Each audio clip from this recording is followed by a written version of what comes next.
On va pouvoir enchaîner de toute façon avec, avec la présentation d'Olivier Kérenet, qui est président fondateur de l'École internationale du savoir-faire français, qui va nous parler de CAP 100% numérique pour former des nouveaux publics dans les territoires.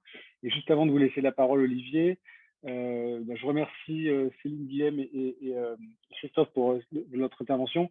Alors forcément, à chaque fois, on se dit que ça passe très vite, qu'on a plein de choses à se dire et qu'il faut qu'on enchaîne. Donc, c'est toujours un peu la frustration qu'on a. L'objectif vraiment, c'est voilà, d'ouvrir encore une fois le champ des possibles. Ça permet de créer peut-être des connexions, même si là, elles étaient déjà préexistantes, et puis voilà, de s'ouvrir et potentiellement d'aller plus loin en se rapprochant des différents acteurs dont on a parlé. Donc, merci encore et désolé si le temps est passé un petit peu vite. Et je laisse Olivier nous présenter son initiative. Bonjour, merci en tout cas de me permettre d'évoquer l'EISF devant vous et son travail. L'aventure de l'EISF, c'est un moyen de partager avec vous un exemple de ce que le numérique apporte au territoire. L'EISF est un organisme de formation créé il y a maintenant 6 ans pour relever le défi de la digitalisation des formations et plus particulièrement celle des métiers de bouche. On forme aujourd'hui des apprenants au CAP pâtissier, au CAP boulanger, au CAP chocolatier confiseur et au CAP cuisine. Alors, je précise, et je suis obligé devant tous de commenter de façon plus précise cette première information. Nos formations sont bien des formations qui permettent de se préparer à des métiers manuels. Nos programmes couvrent la totalité du référentiel, que ce soit les éléments théoriques ou les éléments pratiques. Je précise parce que j'ai toujours des interlocuteurs qui sont surpris d'une part et qui imaginent simplement que nous abordons seulement la théorie en fait, de ces référentiels. Nos formations sont digitales natives, c'est-à-dire qu'elles sont conçues dès l'origine pour le digital. Et c'est une démarche pédagogique numérique qui est très spécifique et qui n'a rien à voir avec une transposition d'une formation présentielle en formation digitale. Ces formations s'adressent exclusivement aux personnes en reconversion. Il ne s'agit pas en fait de formation initiale. Et c'est souvent des gens qui sont encore en situation de travail, mais il y a beaucoup de gens qui sont éventuellement inscrits à Pôle emploi aussi. En fait, elles offrent une énorme souplesse d'organisation, puisque les inscriptions sont faites toute l'année, il n'y a pas de déplacement, il n'y a pas de liste d'attente à l'entrée en formation, le rythme du travail et le parcours sont totalement personnalisables. La pédagogie inversée permet à chaque apprenant d'échapper à l'enseignement vertical pour être acteur de sa formation. Et nous assurons un suivi régulier en fait, de ces formations et personnalisé à travers un tutorat qui est extrêmement présent, puisque la règle des tuteurs, c'est de répondre dans les 12 à 24 heures maximum.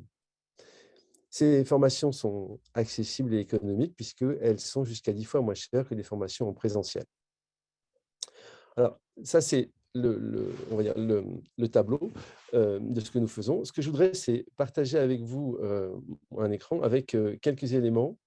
Je ne peux pas partager mon écran. Oui. Est-ce qu'il est possible que je partage mon écran ou pas? Manifestement, c'est bloqué Oui, par… réessayez, monsieur, ça va marcher. Ce que je voulais partager avec vous, c'est rapidement en fait des résultats, puisque c'est ça qui est intéressant. Depuis sa création, donc, nous avons des candidats qui se présentent au CAP depuis 2017. Alors, on a commencé, on va dire, doucement, avec 47 candidats et 44 diplômés, un taux de réussite de 94%. Alors, je vous laisse regarder dessus rapidement, mais jusqu'en 2021, où on a 544 candidats et 521 diplômés, donc un taux de réussite à l'examen du CAP de 96%. Et cette année, nous avons 528 candidats déclarés qui nous permettront, j'espère, en fait, de continuer à avoir un taux de réussite aussi proche. Voilà. Donc, c'est quelque chose qui fonctionne bien.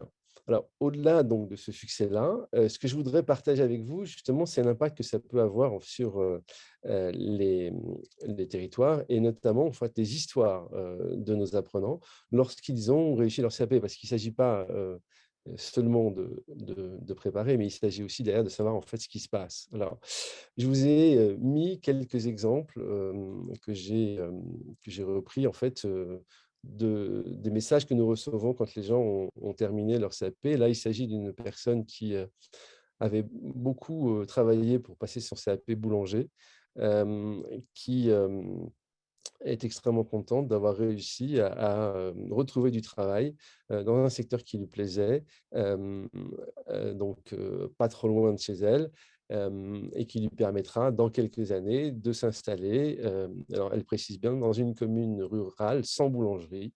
Et mon doux rêve semble se réaliser. Elle sait qu'elle doit travailler, mais voilà, c'est un premier exemple. Un deuxième exemple que je trouve aussi très touchant, c'est quelqu'un qui a 58 ans, qui a passé son CAP de boulanger avec le ISF, qui avait un projet en tête et qui, à 58 ans, se trouve devant une nouvelle perspective professionnelle, alors qu'il était convaincu qu'à 58 ans, il ne retrouverait pas en fait un environnement professionnel dans lequel il pourrait s'épanouir.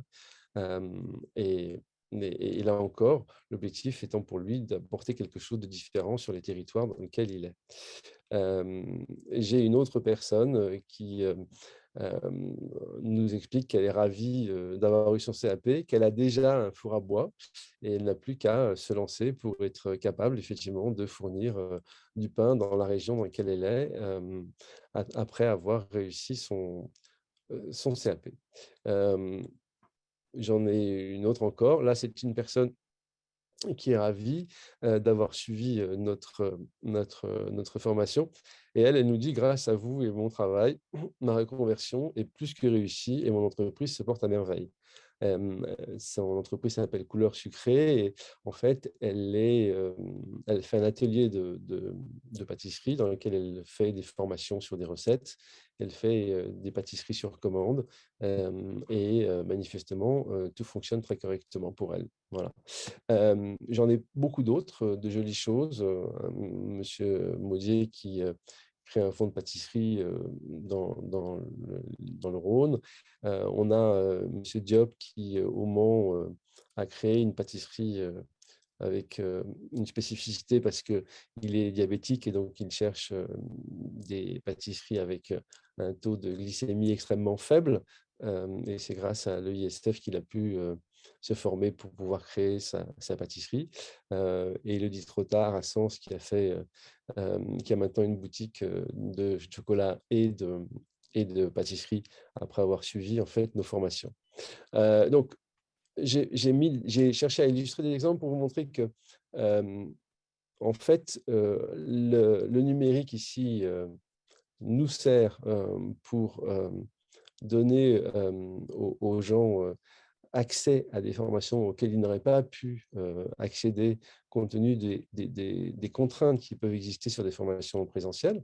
Il ne s'agit pas de dire que les formations présentielles ne sont pas bien et que les formations digitales sont bien, il s'agit vraiment de constater que les deux répondent à des besoins qui sont différents, et qu'en travaillant à la création de l'ISF, on a pu et on peut toujours aider à la remise en, comment dirais-je, au travail d'un certain nombre de personnes qui ont besoin ou qui ont envie effectivement d'effectuer des changements professionnels et dans les territoires.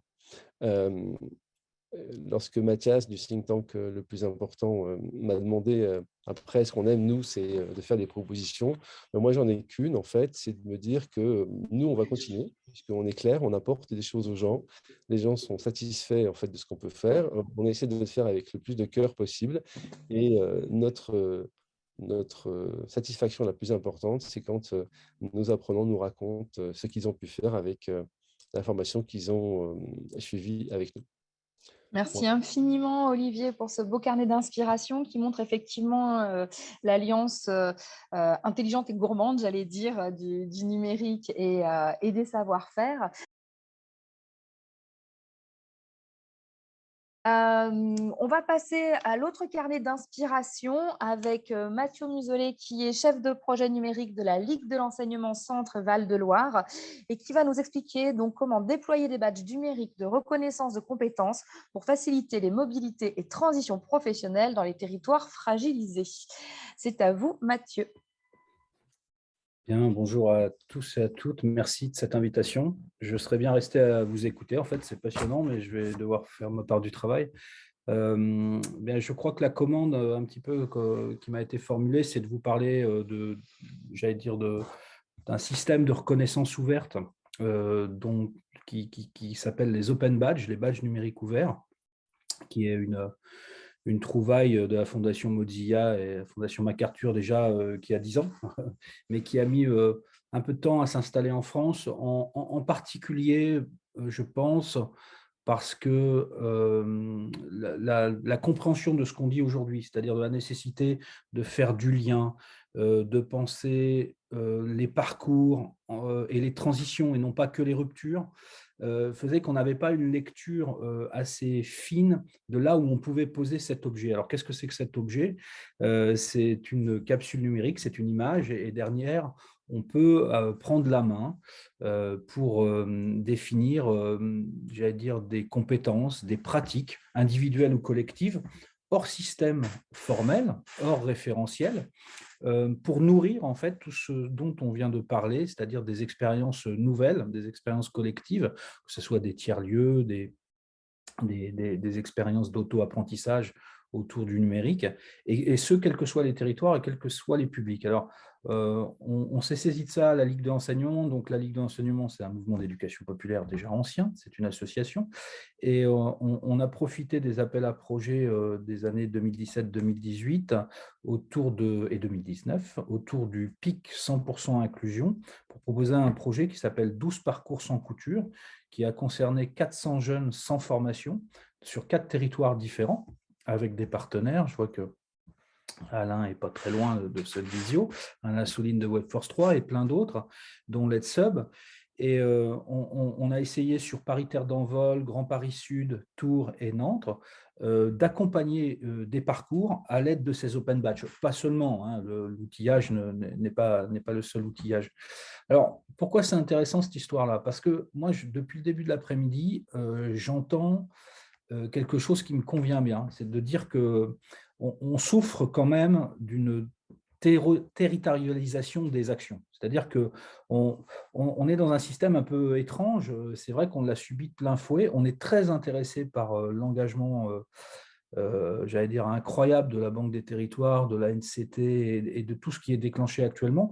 Mais ça change complètement le chemin qu'on avait suivi jusqu'à présent, c'est-à-dire que les collectivités territoriales et le local, dans un mouvement plutôt décentralisateur, s'auto-organiser pour définir ses propres ressorts et ses propres moyens. Et là, ça vient d'en haut, et on doit essayer de faire des choses intéressantes avec ceci. Donc ça, c'est le premier paradoxe, ou étonnement de l'esprit logique, disons, qui nous a heurté. Mais il ne nous a pas heurté longtemps.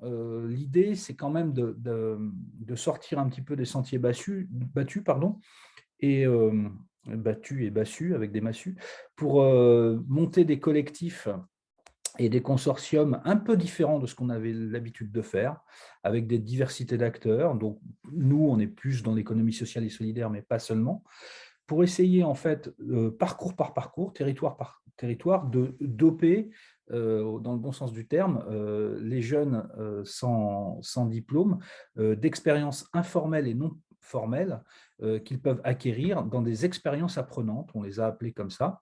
Et c'est là où le mix, on parle beaucoup de mix énergétique en ce moment, moi je vais parler d'un mix d'insertion et d'accompagnement, c'est-à-dire que quand on est capable de mobiliser des entreprises pour faire des immersions, pour faire des défis emploi, quand on est capable de mobiliser les structures d'innovation du numérique qui sont là aujourd'hui et pas seulement là aujourd'hui, quand on est capable de mobiliser les associations, ça nous fait un mix de terrains d'expérience apprenantes pour les jeunes. Et ça, c'est, je crois, le plus beau résultat qu'on peut obtenir aujourd'hui, c'est d'avoir nourri la partie basse d'un CV. C'est-à-dire qu'aujourd'hui, on est quand même voilà, en 2022, et c'est quand même assez navrant de penser qu'on ne vit que par un CV, mais dans le sens français du terme, c'est-à-dire l'expérience n'est pas du tout déclinée au sens anglo-saxon comme un processus expérientiel. C'est une date, une boîte, voilà, et on ne sait même pas si ça s'est bien passé, même pas on ne sait pas ce qui s'est passé. Donc, le CV est vraiment une carte d'identité qui est complètement faussée. Et la partie base du CV qui tendait maintenant un petit peu au ridicule ces dernières années, parce qu'on disait passion, loisir, mais bon, Est-ce que ça suffit pour franchir le cap d'un entretien, d'une formation collective? Non, évidemment. Eh bien, on a pu mettre cet Open Badge sur cette partie basse parce que dans l'Open Badge, il existe des fonctionnalités qui sont assez intéressantes. Il y a de la recommandation. En fait, le vrai terme, c'est de l'endossement. C'est-à-dire il est possible pour des individus et des structures de reconnaître l'expérience informelle ou non formelle que le jeune a suivie et d'y apposer une recommandation. Donc ça, c'est l'effet un petit peu augmentation de valeur de la compétence et de la pratique acquise. La deuxième fonctionnalité, c'est le côté réseau social, c'est-à-dire on se voit. C'est-à-dire qu'on ne laisse pas l'individu face à cette difficulté de se former avec un discours culpabilisant, mais on apprend ensemble et on peut avoir des systèmes de reconnaissance entre pairs qui, là encore augmentent la capacité apprenante. Et puis, la troisième fonctionnalité, moi, c'est celle que je trouve la plus intéressante, c'est-à-dire que le système est à la main des organisations qui souhaitent le développer, une association, une collectivité, un groupement, des individus. Donc, on éclate un petit peu le système formel qui est nécessaire, le diplôme, la certification, évidemment. Donc, le domaine de la compétence au sens admis du terme pour aller dans la notion de pratique. Et donc, l'Open Badge, c'est aussi la reconnaissance de pratiques informelles, de pratiques non formelles. Et je vois que les caméras s'allument et je vais conclure. Et le résultat de cette expérience du PIC 100% inclusion, c'est d'avoir mis une focale et des résultats sur des pratiques invisibles qui, justement, avec les publics dits invisibles, bon, ils n'étaient pas invisibles, c'est qu'on ne voulait pas les voir, mais renforcent un petit peu leur potentiel d'agir. Et je précise en conclusion que je remercie mes collègues Julien Tessier de la Ligue d'avoir piloté ce projet et les collectivités type la région Centre d'avoir soutenu toutes ces initiatives et nos partenaires, dont Alain, qui est là. Voilà, excusez-moi, j'espère que je n'ai pas été trop débridé, mais c'est un projet passionnant et l'Open Badge s'impose peu à peu comme un outil parmi d'autres pour la reconnaissance ouverte. Merci beaucoup Mathieu, c'est toujours un plaisir de voir qu'on n'arrive pas à arrêter les gens, c'est plutôt bon signe que l'inverse. mais c'est vrai que quand on enchaîne comme ça, il faut malheureusement savoir couper de temps en temps, mais c'est passionnant, donc merci beaucoup. Part tout de suite sur le carnet d'inspiration que Nicolas Lebrun va nous présenter, qui est chargé de mission au sein de Cambrésis Emploi. Je vous laisse nous expliquer comment vous avez allié la rénovation du patrimoine des collectivités et la rénovation énergétique du bâti. À vous, Nicolas. Bonjour, eh bien, tout d'abord, merci pour l'invitation, pour me permettre de partager cette expérience sur le Cambrésis. Donc, le Cambrésis est un territoire de la région des Hauts-de-France, territoire semi-rural, donc 165 000 habitants, 116 communes. Et nous avons travaillé nous travaillons depuis 2019 donc, sur un projet avec l'ADEME, impulsé par l'ADEME et l'Alliance Ville-Emploi, donc tête de réseau des maisons de l'emploi EPI. Sur la thématique de la rénovation énergétique, alors des logements du territoire, un projet en fait qui vise à interconnecter deux dimensions, c'est-à-dire la dimension marché de la rénovation énergétique, tout ce qui va être vraiment voilà, la mise en œuvre de cette rénovation par les entreprises, l'appui des pouvoirs publics par les aides auprès des particuliers. Les rénovations qui sont faites par les bailleurs sociaux, etc. Et puis, une deuxième grande thématique qui est la main-d'œuvre nécessaire pour pouvoir réaliser cette rénovation énergétique. Donc, je pense que je peux partager, j'ai regardé tout à l'heure, je voudrais juste vous partager un schéma. Hop. Voilà.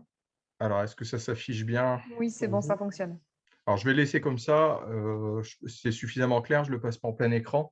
Donc, comme je disais, la grande thématique, on retrouve les deux approches marché et main-d'œuvre. Et en fait, l'outil qui a été utilisé, qui est à la fois un outil et une méthode, qui s'appelle le support au dialogue prospectif, donc développé par l'ADEME et l'Alliance Ville-Emploi, permet justement de quantifier sur un territoire donné, au local, et de construire, d'élaborer des scénarios en fait, d'évolution du nombre de rénovations énergétiques à réaliser sur le territoire et de la main-d'œuvre nécessaire pour réaliser ces rénovations.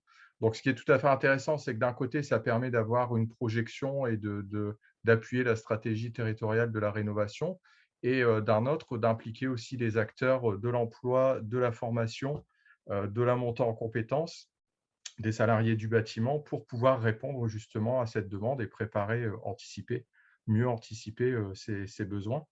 Donc, l'outil est un outil, c'est un outil central dans ces échanges, puisque, comme je le disais, comme ça permet de quantifier, ça nous permet, au niveau des groupes de travail qui se sont installés, d'avoir des données qui sont propres au territoire, qui sont chiffrées, qui parlent à tout le monde et qui permettent les échanges. Donc, la méthodologie, ça a été de travailler sur un groupe de travail dit marché, avec les acteurs qui concernent cette thématique, et puis un groupe de travail emploi-compétences qui ont travaillé dans un premier temps de manière distincte, mais en ayant toujours un regard sur les résultats de l'autre groupe en termes de quantification des besoins, et puis des groupes qui se sont réunis aussi en plénière plusieurs fois pour pouvoir échanger et pour aboutir à la création l'élaboration d'un plan d'action.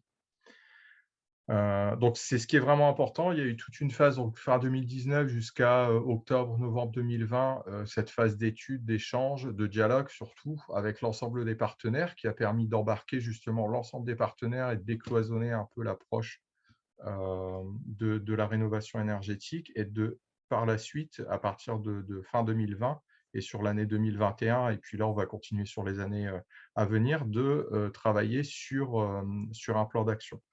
Je vais, voilà, donc au niveau du plan d'action, je ne vais pas entrer dans le détail. Différentes actions, 2 axes principaux. Les 2 axes, on retrouve bien les 2 groupes de travail, sauf que c'est vraiment travaillé de manière transverse, et cette transversalité, elle est opérée par l'association dont je fais partie, donc Cambrésis Emploi, et en particulier le dispositif de la Maison de l'Emploi, donc qui permet justement ce maillage et cette interconnexion avec les différents acteurs qui interviennent sur le sujet. Et pour terminer, et après, si vous le souhaitez, je répondrai à vos questions. Un focus sur une action en particulier. Donc, un des points qui avait été soulevé lors des différents échanges, c'est la difficulté de recruter des candidats, que ce soit pour entrer en formation dans le secteur du bâtiment, que ce soit pour y travailler. Donc, une action spécifique qui a été mise en place, développée, une action expérimentale qui vise à aller à la rencontre des habitants, aller à la rencontre des communes, pour proposer une action où les personnes peuvent venir expérimenter leur savoir-faire, peuvent venir tester des métiers. Donc, on a des outils qui sont mobiles, qui peuvent être déplacés comme on le souhaite sur le territoire, qui peuvent s'installer assez rapidement, et les personnes viennent tester des métiers.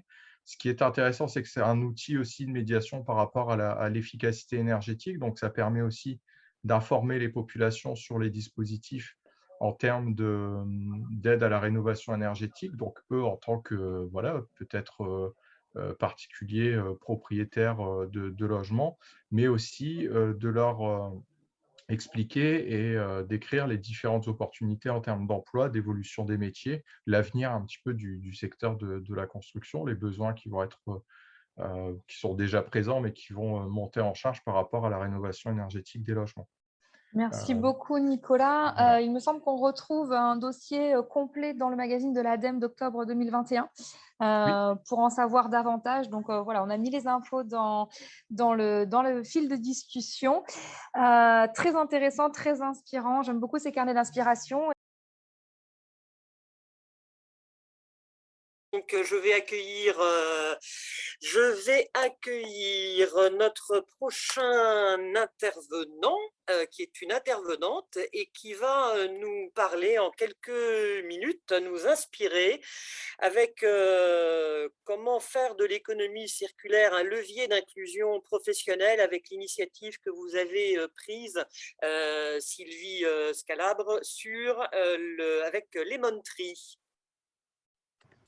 Oui, bonjour à tous. Merci de votre invitation et de me permettre de témoigner. Donc, moi, je suis Sylvie Scalabre, je suis la directrice de Lemonade, qui est une entreprise d'insertion dont je vais vous expliquer le mode de fonctionnement. Mais Pour démarrer, du coup, je voudrais commencer par vous parler de notre maison mère, Lemon Tree, qui est une start-up de l'ESS qui a été fondée en 2011. Voilà, donc qui a plus de 10 ans d'expérience désormais, et dont la mission, elle est vraiment du coup sur un impact environnemental fort et qui porte beaucoup de sens, parce que sa mission, c'est de faire disparaître la notion de déchet en proposant des solutions concrètes, innovantes et incitatives pour le tri hors foyer.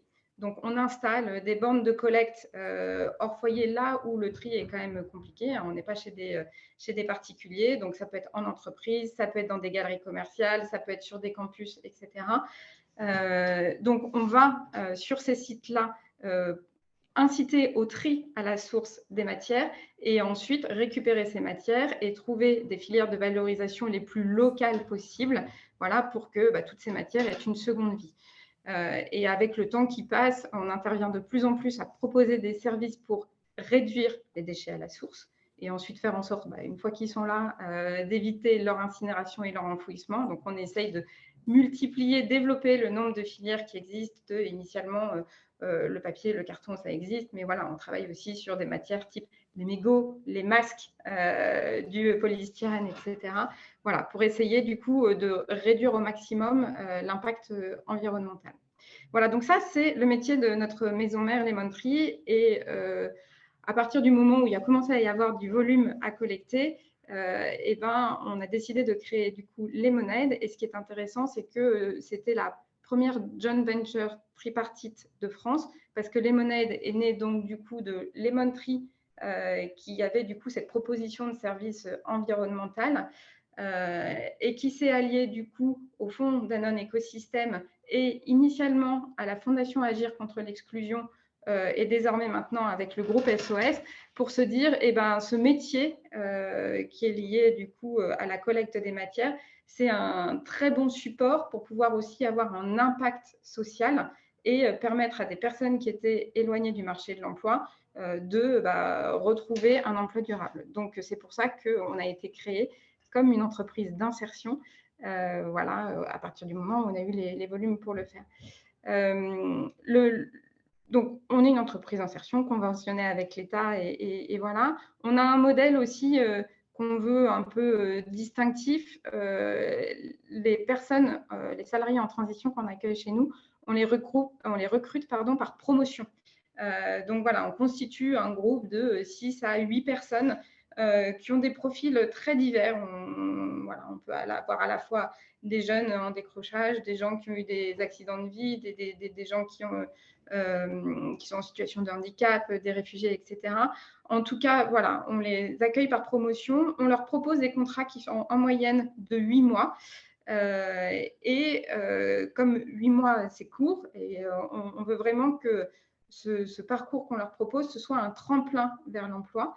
Et donc, 15 à 20% du temps qu'ils passent chez nous, de leur temps de travail, est vraiment dédié à la formation et à l'accompagnement socio-professionnel. Donc, on a à la fois des formations sur le métier qu'ils font au quotidien, mais aussi plus des choses autour des soft skills, comment ils reprennent confiance en eux, comment ils peuvent réfléchir à qu'est-ce qui leur donne envie en termes de projets professionnels. On a même un atelier de théâtre qui fonctionne très, très bien, qui permet de revivre les situations du travail et voir comment mieux gérer des situations de stress, etc.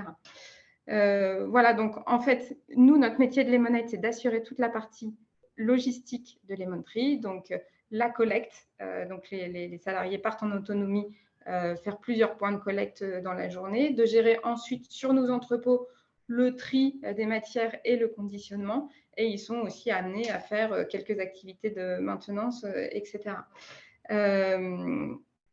Aujourd'hui, on existe du coup, si je peux juste me permettre, aujourd'hui on existe à Pantin et à Marseille, qui sont les zones où on opère, et on a choisi aussi ces zones-là parce que c'était là où il y avait vraiment des besoins aussi en termes de taux de chômage qui sont forts, et voilà.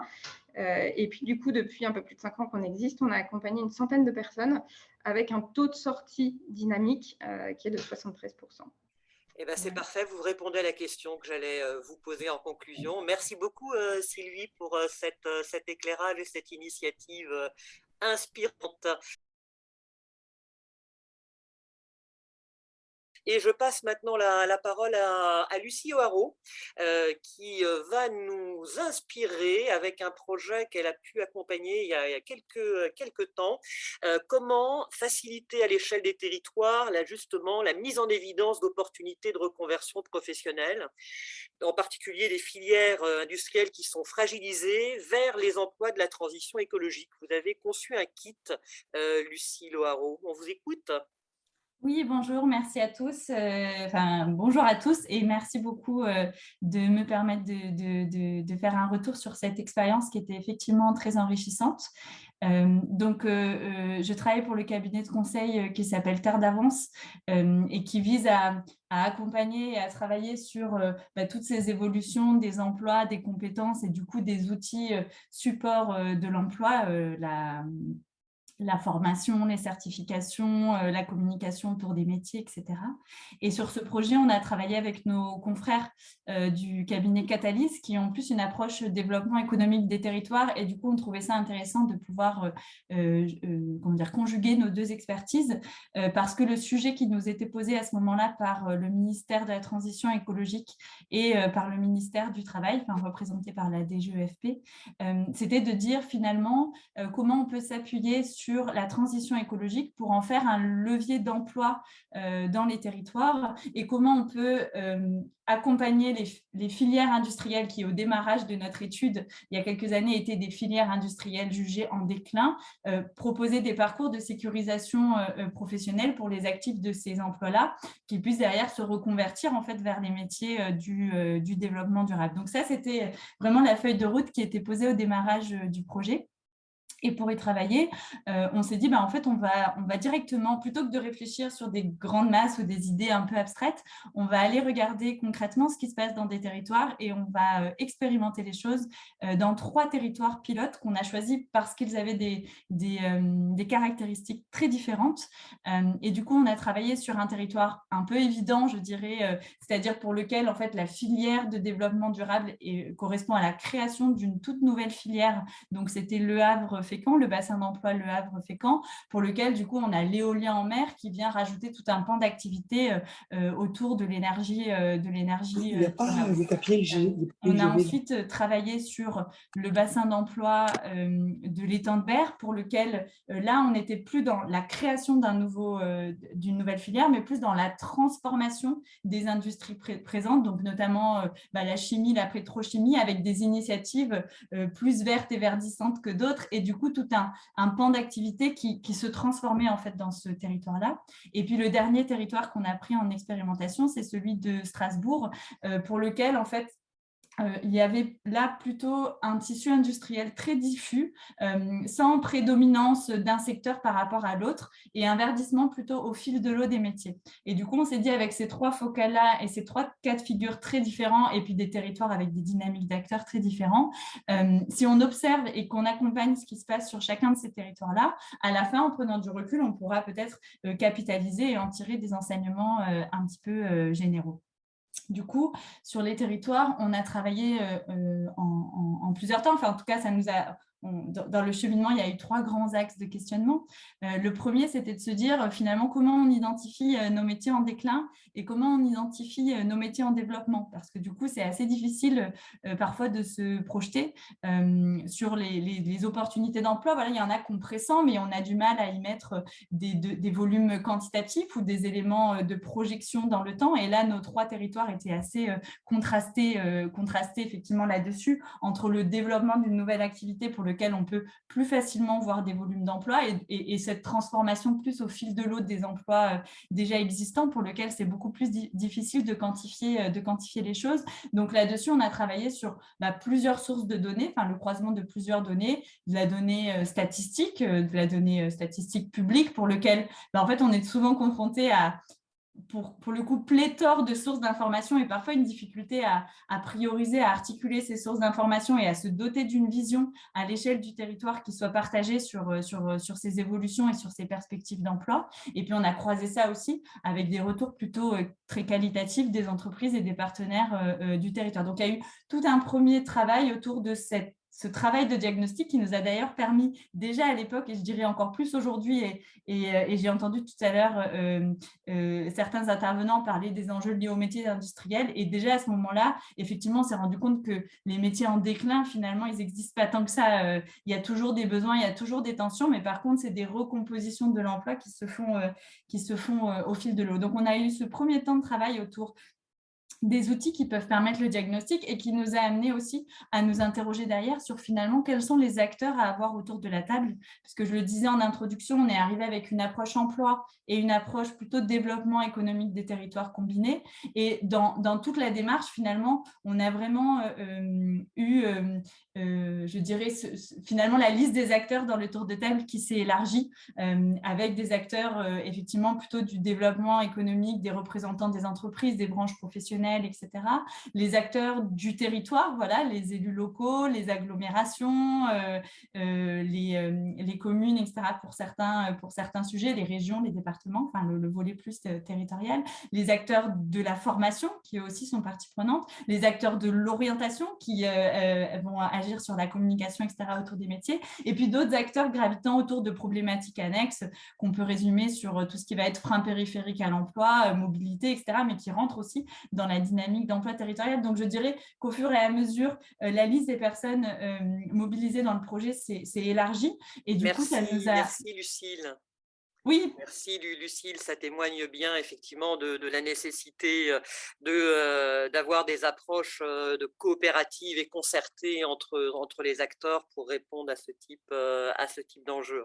Et peut-être juste pour finir, mais je serai très brève, c'est qu'effectivement, ce kit, il est disponible sur le site du ministère de la Transition écologique en accès libre, et il reprend vraiment tous ces sujets-là, comment faire un diagnostic, quels acteurs mettre dans le tour de table, comment organiser ce tour de table-là, comment construire les passerelles et surtout comment les accompagner aussi sur la durée, parce que ce n'est pas tout de l'écrire sur le papier derrière, il faut l'accompagner. Et il est assez riche parce qu'en face de chaque item, il y a des exemples, il y a des fiches outils, il y a des éléments de méthode, et il a été décliné et il continue d'être décliné sur les territoires. Et puis, je pense un enjeu aussi d'enrichissement parce que les enjeux emploi évoluent. On parlait tout à l'heure de l'attractivité des métiers, enfin de comment on communique sur les métiers. Et je pense qu'il y a tout un pan de réflexion aujourd'hui autour des attentes autour de l'emploi qui évoluent. Et donc, voilà, c'est un outil qui a vocation à évoluer aussi avec le temps. Voilà. Merci beaucoup,